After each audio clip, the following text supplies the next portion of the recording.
Loss नहीं होगा, क्योंकि फेलियर से ही हमें कुछ ना कुछ सीखने को मिलता है।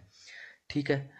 और मेरे कहने का मतलब ये नहीं है, मैं आपको डरा नहीं रहा हूँ, आपको एक रियलिटी बता रहा हूँ मार्केट की, जिसके बारे में आपको पता होना चाहिए कि अगर कहीं पर भी आपका लॉस हो तो आपकी जो साइकोलॉजी है वो खराब ना हो, क्योंकि ये एक गेम का हिस्सा है और ये कंफर्म है कि ये होगा।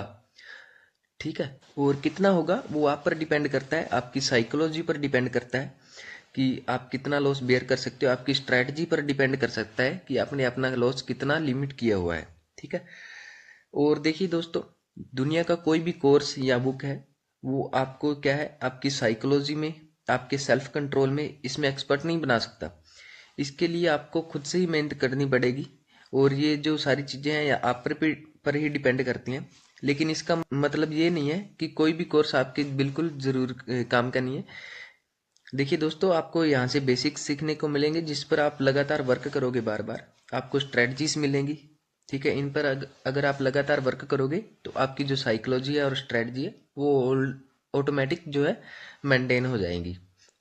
तो चलिए देखते हैं कि हम इस कोर्स में कौन कौन से चैप्टर्स हैं उनको पढ़ेंगे। तो चलिए शुरू करते हैं। चलिए दोस्तों, हम देखते हैं किल टेक्निकल के इस ऑप्शन सेलिंग कोर्स में हम कौन कौन से चैप्टर्स पर बात करेंगे। तो दोस्तों, हम क्या है कि कुल मिलाकर 8 चैप्टर्स पर बात करेंगे। ठीक है। लेकिन जैसे ही मेरे को लगेगा कि आपको कुछ और ऐड करना है इस कोर्स में, तो मैं हाथ साथ के साथ ऐड करता रहूँगा। ठीक है।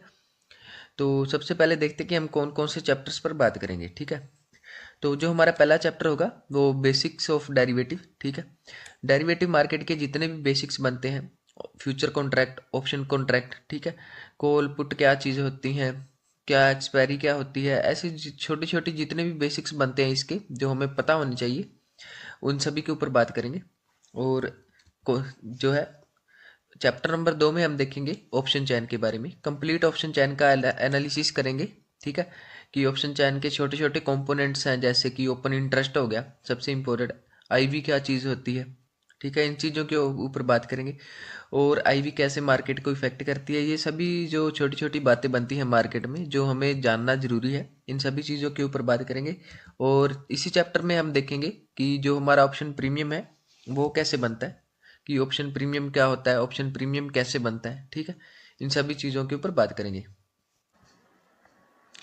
ऑप्शन प्रीमियम के कौन कौन से जो है ये कंपोनेंट है, कैसे ऑप्शन प्रीमियम को बनाया जाता है, कैसे मार्केट इसको इफेक्ट करती है, एक्सपायरी पर कहाँ पर हमारा जो ऑप्शन है वो एक्सपायरी हो, ये सभी चीज़ें हैं, इन चीज़ों के ऊपर बात करेंगे चैप्टर नंबर 2 में।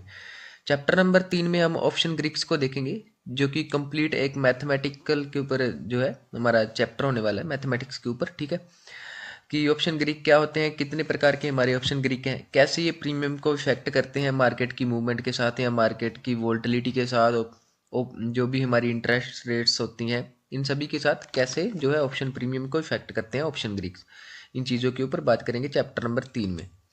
और चैप्टर नंबर 4 में जो एक छोटा सा चैप्टर हमारा बनता है, उसमें हम देखेंगे कि ऑप्शन बाइंग और ऑप्शन सेलिंग में क्या फ़र्क है। इन दोनों का जो है हम थ्योरेटिकली देखेंगे क्या क्या फ़र्क होता है इसमें। ठीक है। उसके बाद मैं आपको कुछ एग्जांपल्स भी दिखाऊंगा, ये जिससे हमें प्रेफर करनी है ऑप्शन सेलिंग, मैं क्यों प्रेफर करता हूँ उसके बारे में आपको बताऊंगा। और इसी चैप्टर में मैं आपको सिखाऊंगा कि बास्केट्स कैसे बनाते हैं, कि बास्केट से ऑर्डर कैसे लगाना है, हमें ऑप्शन सेलिंग में कैसे बास्केट का यूज़ करना है। देखिए दोस्तों, ये जो चार चैप्टर हैं पहले वाले, ये थ्योरेटिकली है। ठीक है। इसमें जो है बेसिक्स है मार्केट के, और ये सभी को पता होना जरूरी होता है। ठीक है। तो ये 4 चैप्टर जो हमारे होंगे ये थ्योरी पर डिपेंड करते हैं। ठीक है। और उसके बाद हम जो हमारा 5वां चैप्टर होगा ये भी थ्योरी पर ही है, मार्केट व्यू कैसे बनाएंगे। कि इसमें पर मैं क्या करूँगा, इंडिकेटर्स के ऊपर बताऊंगा, इंडिकेटर्स कौन कौन से इंडिकेटर्स हैं जिससे हमें सेलिंग में मार्केट का व्यू बनाना है, कि ट्रेड लेने से पहले हमें जो है मार्केट का व्यू होना ज़रूरी है। ठीक है। कि हम कौन सी दिशा में मार्केट जाने वाली है, ट्रेंड के बारे में बात करेंगे इस चैप्टर में। ठीक है। और चैप्टर नंबर 6 है जो, यहाँ से हम कंप्लीटली ऑप्शन सेलिंग पर हो जाएंगे, ऑप्शन सेलिंग के ऊपर बात करेंगे चैप्टर नंबर 6 से, क्योंकि इसके पीछे जो है हम बाइंग को भी साथ में लेकर चलेंगे, क्योंकि जो है हमारी हेजिंग की जो स्ट्रेटजीज होती हैं उसमें हमारी जो है बाइंग काम आएगी। और सेलिंग के साथ साथ अगर हम बाइंग को भी समझ लेते हैं तो सेलिंग को समझना भी थोड़ा आसान हो जाता है। देखिए दोस्तों, चैप्टर नंबर 6 में हम स्ट्रेटजीज पर बात करेंगे, जो हमारी कंप्लीट 8 स्ट्रेटजीज बनती है ऑप्शन सेलिंग की, उनके ऊपर, जिसमें हम नेक्ड सेलिंग और हेज के द्वारा जो भी हम सेलिंग स्ट्रेटजीज बनाते हैं उन सभी के ऊपर बात करेंगे। ठीक है।